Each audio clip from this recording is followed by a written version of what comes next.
Unscripted, unshackled, uncouth. What you're about to hear is for more mature audiences only. It's Miguel and Holly, Uncensored. And it's a Monday that we're back. Hey! Oh, hold on. Uh-oh. What's wrong? I forgot to mute my thing. Oh. We are live on the Miguel and Holly Facebook page and the Miguel and Holly YouTube channel. You can always go back and listen to previous podcasts or watch them. Please, if you would, leave us a review on the iHeartRadio app or on iTunes, Spotify, wherever you listen. It really helps us.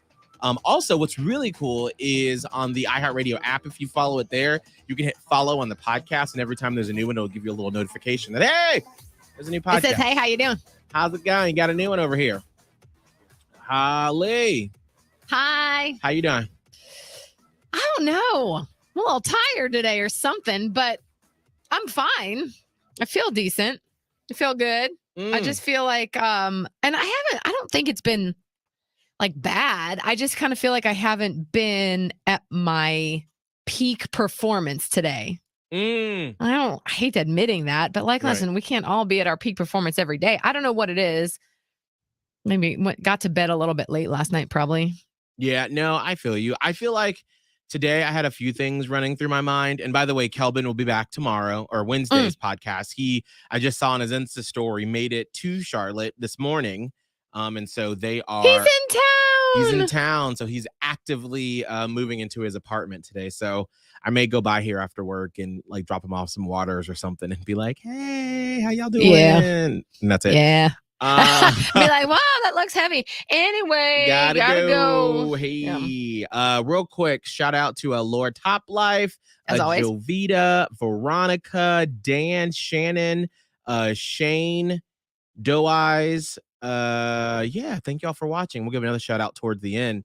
Yeah. So we have, which sounds probably crazy for radio, but we have a talent coach. And it's sort of like it's we put on a performance every morning for you, but on the podcast. We put on a show. We're putting on a show. Right. We're performers. Performers. What? This is our job. I'm on a poll. And so we have someone that comes in and sort of helps us say, hey, here's what you could do better from a sort of, bird's eye view. And it's always so good because it's good information. And this person is like a legend in the business. Yeah. But it's always sort of like to me, I always feel like it's an incubation period of like when they come and then we have the session and we go over stuff. And I'm like, this is really great. And as I'm writing it, I'm like, okay, I can think about how to put it in. Yeah. And then usually the next show we do, if it's like during the week or if it's a Friday, we do the session. Then Monday, I always feel like that Monday or that next day show for me is always awful because all I'm doing is thinking about what they said. And what we're doing wrong, quote unquote. Right. Which, by the way, we're not doing anything wrong. Here's just some enhancements that we can make for the show. But I guess it's any performer.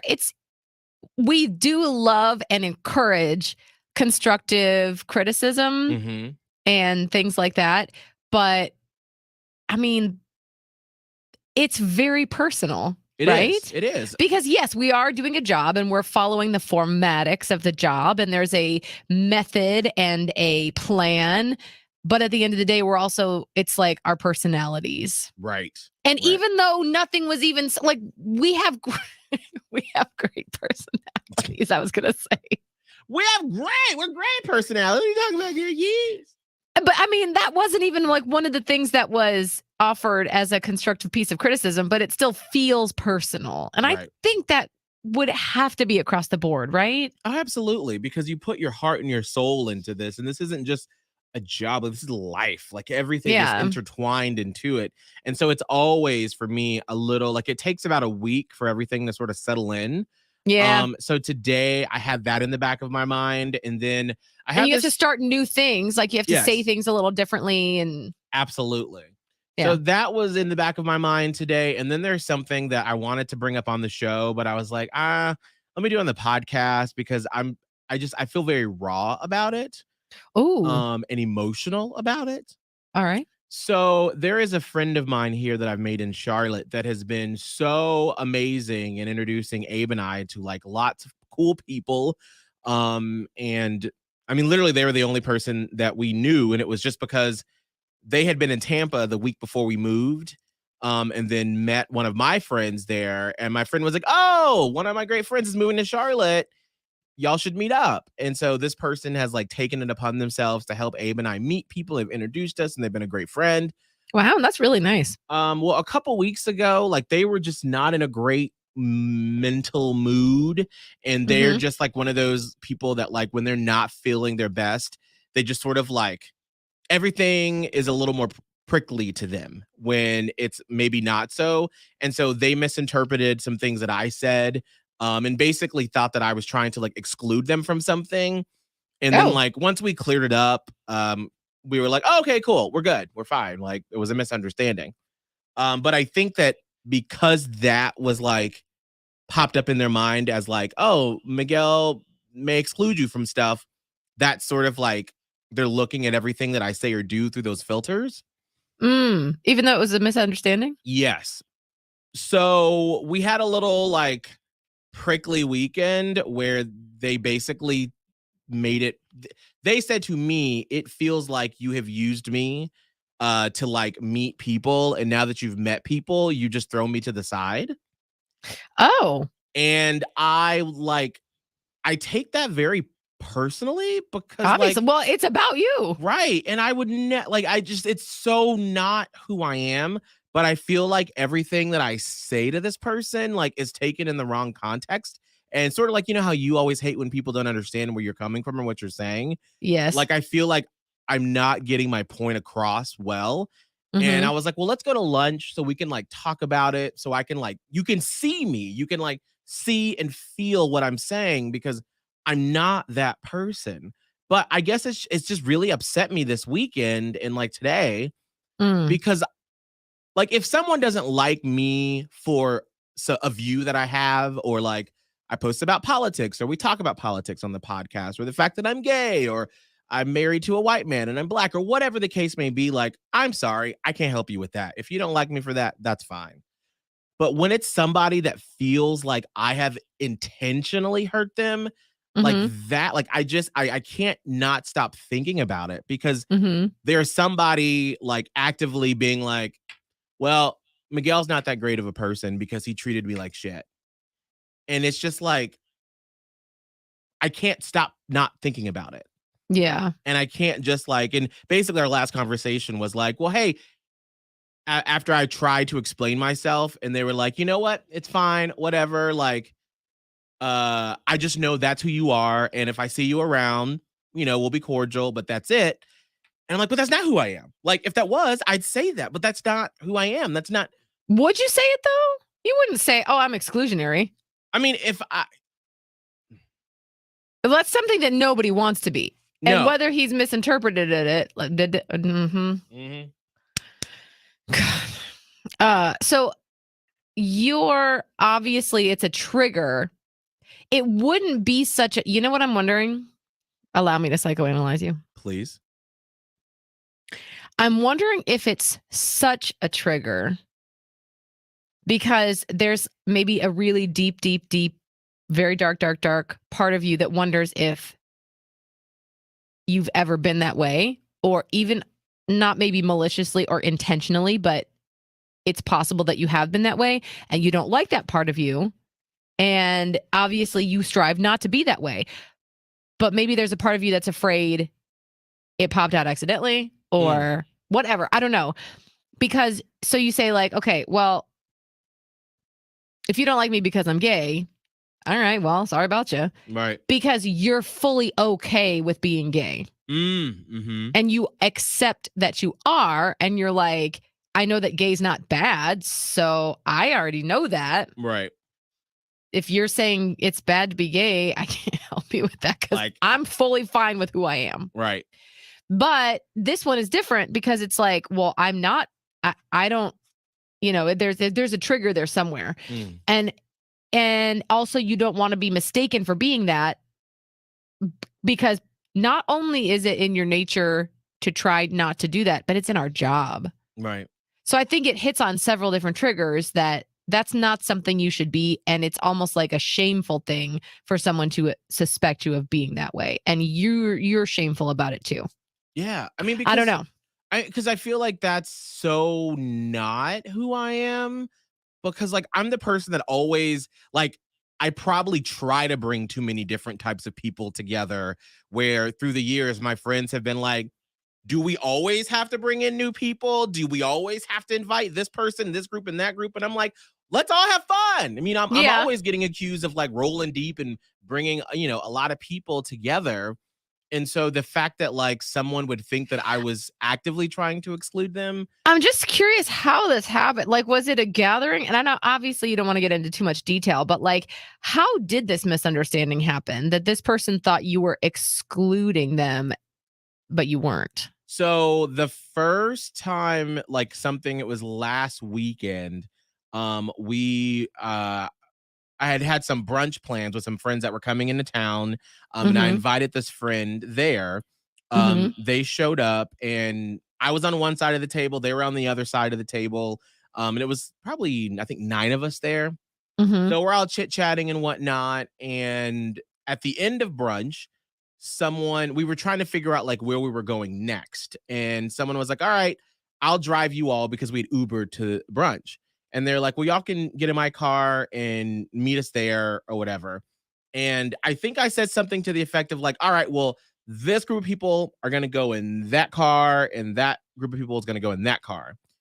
Well, when we got outside, he thought that I had said, "Well, I'm going to go with these people, the new people, and you just have to like figure it out."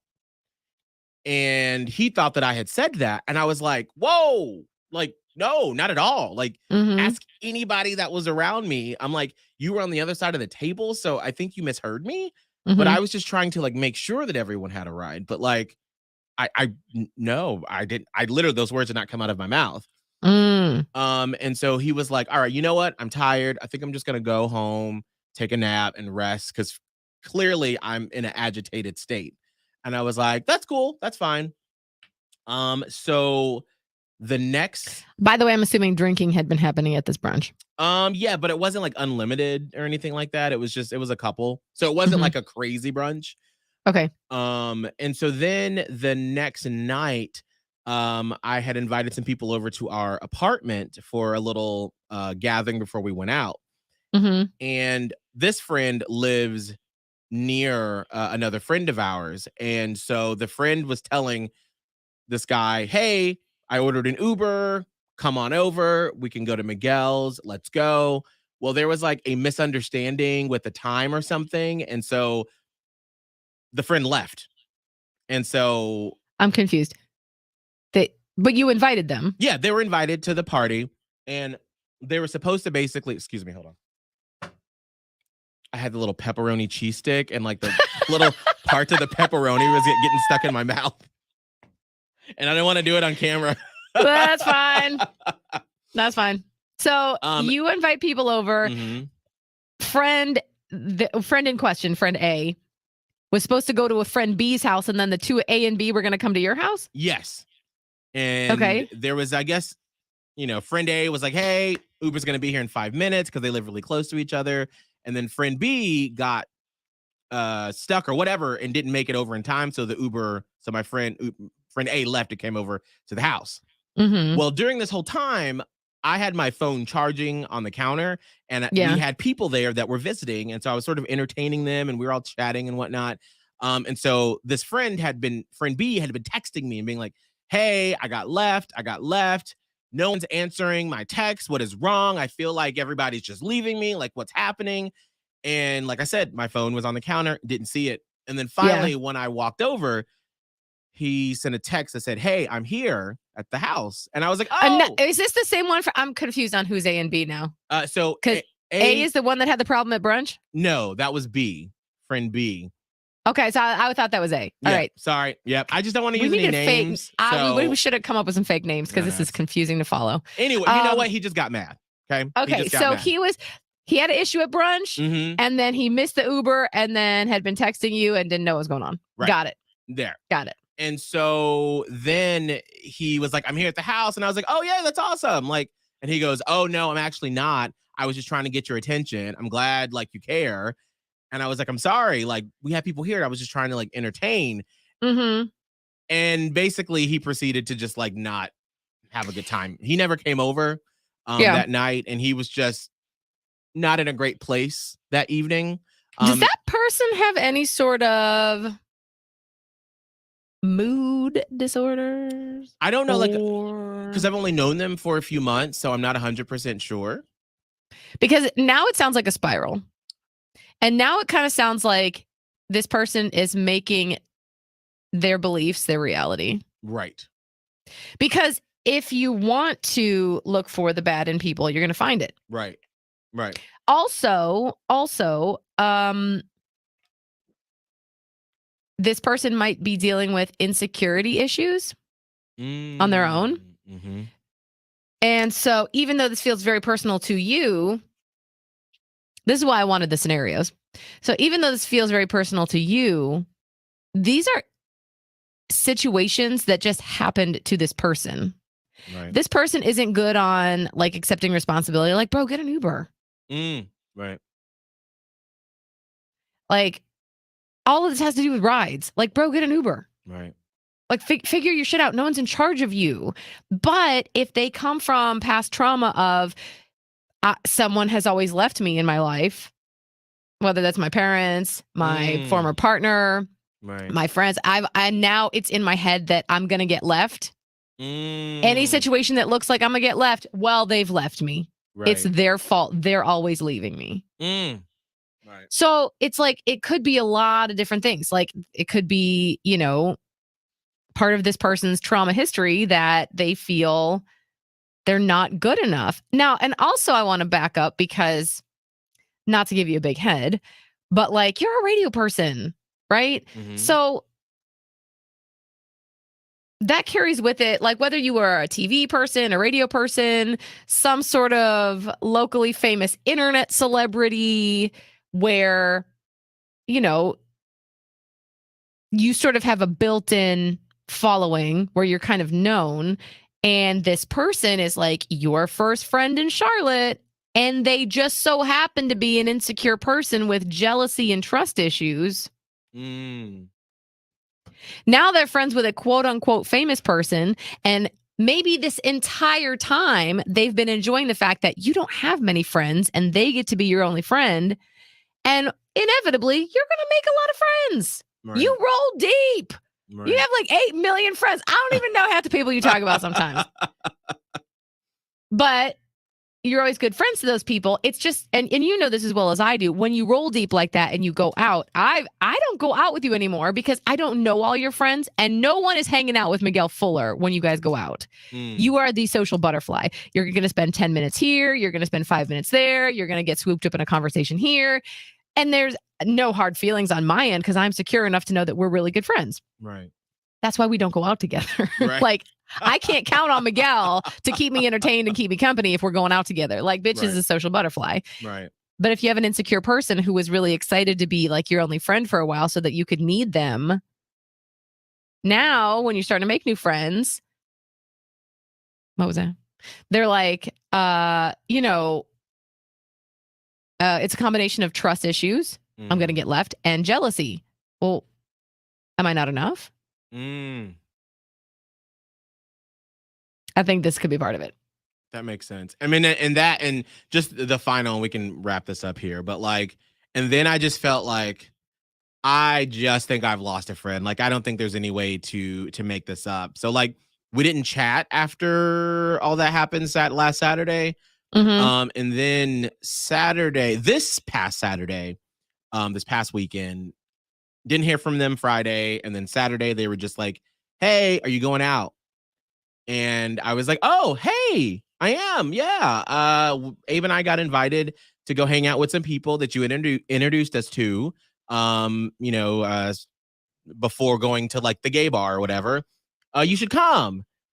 And then it was like, oh, no, I don't really hang out with them. And I was like, oh. No, this person wants to be just friends with you. This person wants to be your only friend. I was like, shit. And then You can't have friends like that. You can't have friends like that. Other people can. Right. But you can't. Mm, Your friends have to be very understanding that you're about to be friends with a lot of people. right. Well, and then like the final like screw up where I was just like, I guess I'm just gonna be the villain in this storyline. That's how I've had to commit to the fact that like I'm gonna be the villain in some people's stories, and I hate it as a people pleaser. You know how much it kills me that I can't make everyone like me and everyone think I'm nice. Right. And it sucks because you're like, that's not my intention. But at the same time, I'm not nice all the time, I suppose. Right. So in some people's stories, I'm gonna be the villain, and so will you. Right. Which I guess I'm just not used to that because I don't run into it often. So and I mean, well, I'll take that back. I have, but like because of what we do. Yes. And like it's removed because I'm like, all right, well, that's fine. Because of whatever I said on the radio, that's fine. But because you're not really involved on a personal level with people. Right, exactly. So, and then yesterday we hanging out Saturday with some of the friends that he had introduced me to. We all decided that we would go see the movie Nope on Sunday.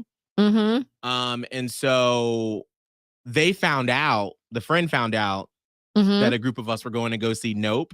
Yeah. And they texted me yesterday and they were like, "Oh, hope you have fun at the movies." And you're gonna have to have a final sort of come to Jesus, because again, like this person and whatever attachment style they have is not gelling with you as the social butterfly, and you just want to be friends with everybody. Yeah. But you can't be close friends with anybody. Like, I don't know. And you'll maybe find like a couple in Charlotte, as maybe some of the few in Tampa Bay fall away. But that's what happened in Panama City too. Like, you go from city to city and you've got like your ride or dies. Like, think of your wedding party or whatever. Right. And maybe like one or two people in Charlotte will become like new ride or dies, as maybe like a couple people kind of fade to the background from Tampa. But not everybody is going to be your best friend. You just have a lot of friends.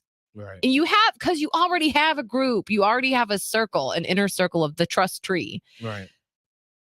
This person doesn't want to be just friend. This person wants to be like it. And they feel like they have given and given and given and given, and they feel like you're not reciprocating all that. Yes. So to them, it feels very personal and very like slap in the face. Yeah. But you didn't ask for all that. Did you? I mean, did you ask to be like, I feel like nobody asks for I don't think the amount of help that some people seem to provide. No, I mean, I maybe I did. You know what? I don't want to sit here and say no, I didn't, because maybe I did. I don't remember a conversation where I said that, but maybe just how I reached out, you know, when we first moved here. And so maybe it was implied of like, hey, you're my first friend. You're helping me meet people. Thank you so much. And so maybe I didn't say those words like, because I want to be full honesty and say like, okay, let's work with this. Let's work with this. Right. That's going to happen. Right. That's going to happen. I feel like I have a situation sort of like that in my life of sorts. But also, is it possible that you may have not been as, like, just possible, and may not in a big way, but maybe possible that because you thrive on getting to meet and know new people. So is it possible that you have like not ignored at all, but I'm thinking here was a little tiny bitty red flag.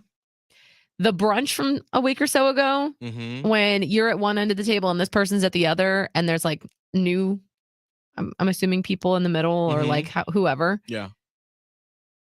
It was even actually less about the Uber situation than it was about placement at the table. Because, and I'll be honest, like, this is difficult. Right. I love you so much. No, please. This is why I want to know, like, because I don't want to sit here and try to defend myself if I'm truly in the wrong. Nobody's in, like, it is a gigantic misunderstanding. And it's also people's attachment styles. It's expectation versus reality. Right. So it's a lot of things, but I'm just putting myself in the other person's shoes too,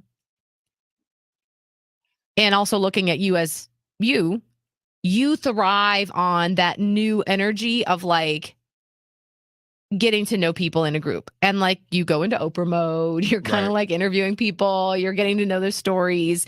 And I'm glad that you're sort of starting to develop this in Charlotte, because what I do know too is that you like to be the ringleader of a group. Right. You're not the one that's going to be like part of a group that's letting, like, I don't think I've ever known you to be part of a group where you weren't at least one of the leaders. Mm-hmm. You're like an alpha gay. All the other gays text you to figure out what we're doing on a weekend. Right. So I don't feel like you'd ever be like, oh, well, there's Bob.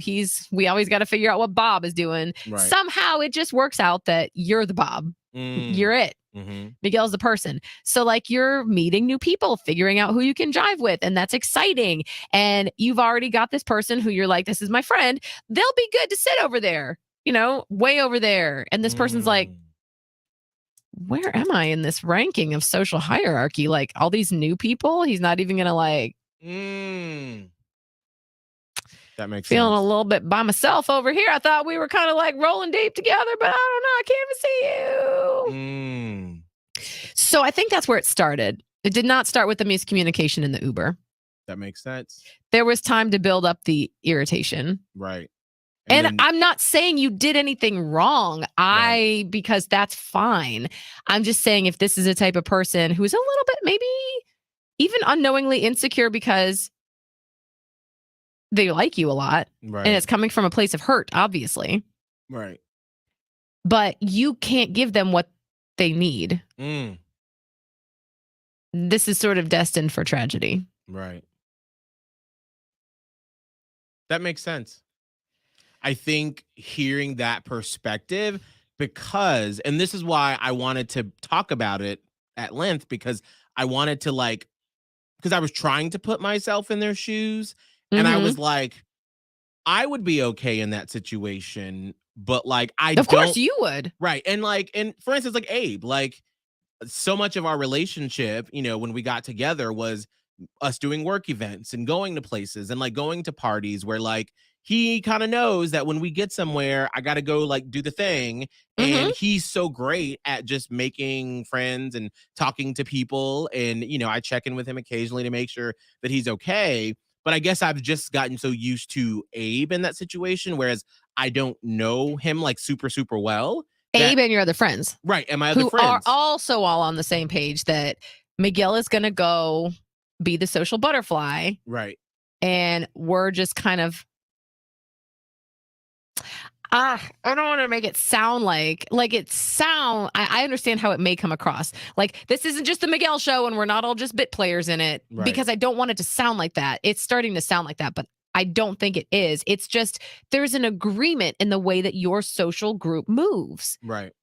Like everyone is satisfied with every part that is every role that is being fulfilled. So there's nobody that's like everyone's in it. It's like an agreed upon thing. But since this person is so new, and since your job is so different, and if you aren't privy to how that sort of thing works, I could see how it would feel like this person got used up and moved on to the next, even though that is not the case. Right. But maybe that's why, hearkening back to the beginning of this, there is a little bit of truth to that whole thing where it's like, you're going to float from person to person and group to group and conversation to conversation. That's just your comfort zone. There's nothing wrong with that.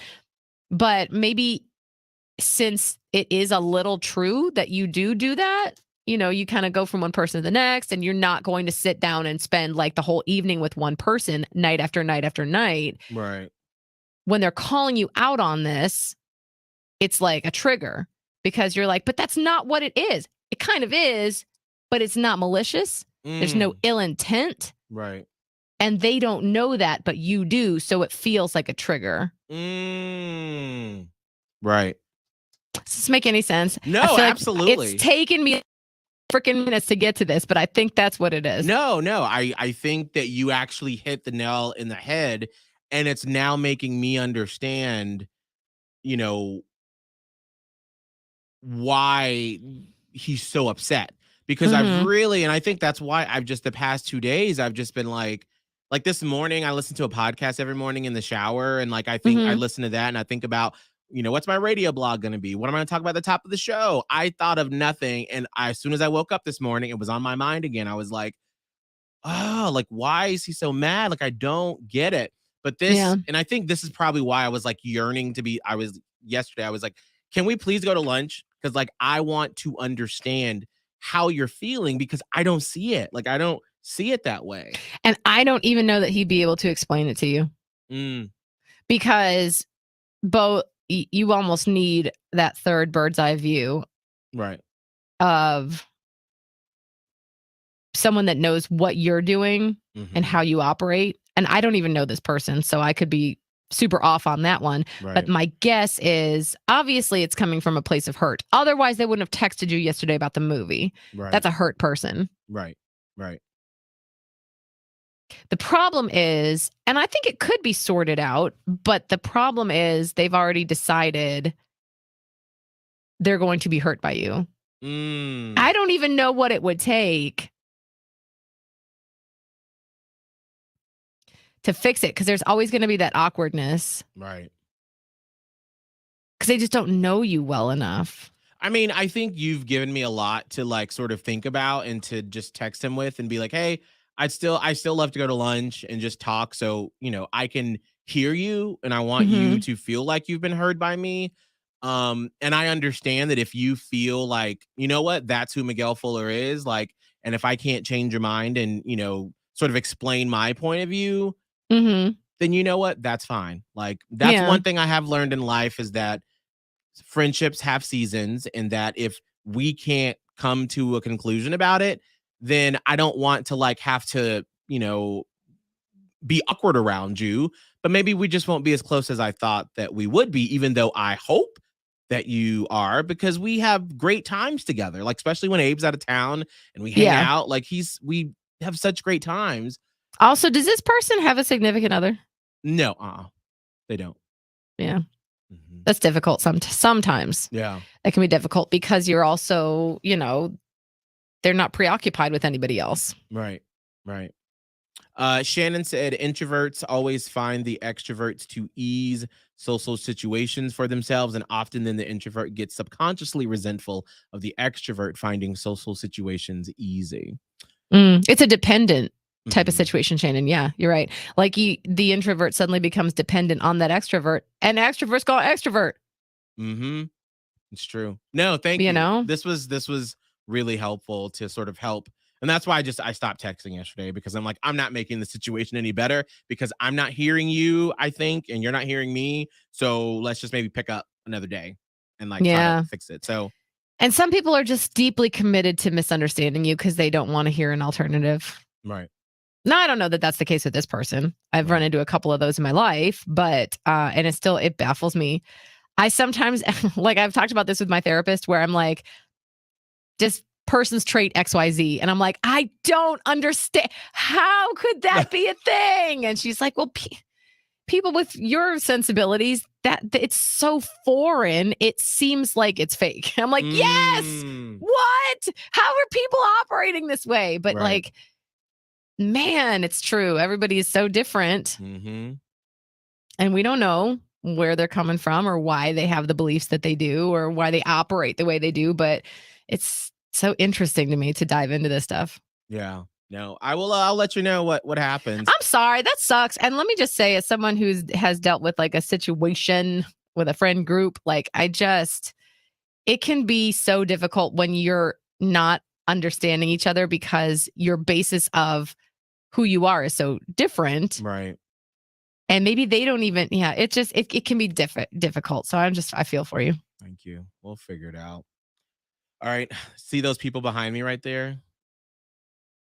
Yes. I have to talk to them. Oh. I was looking at you intently this whole time, and then I just happened to look up and I was like, oh shit, it's already 11 o'clock. I gotta go. What are they doing? It's one of the clients that I work with, Mitchner Law. Okay. So you're doing some stuff with them. I got you. All right, Holly, what's your social media? Radio Holly on TikTok, Twitter, and Instagram.